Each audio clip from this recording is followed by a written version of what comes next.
Paul and blessed day to you. I am Elizabeth Yu Panila, 40 years old from Aliaga, Nueva Philippines. I am married and have two children. My eldest is 19 years old and my son is 14 years old.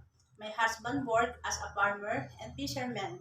I am applying to work as an overseas Filipino worker in your country.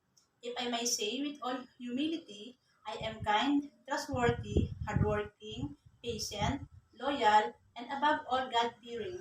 I have experience working as an all-around helper for 6 years from March 30 to 2017 to April 18, 2023 here in the Philippines. To a couple with two children, my tasks were taking care of the children, cooking, cleaning the house, and doing the laundry.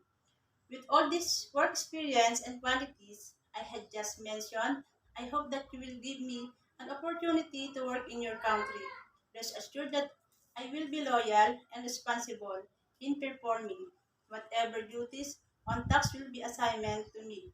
To my future employer, I promise to stay in your family as long as you need me. That will be all. Thank you very much and may God bless you.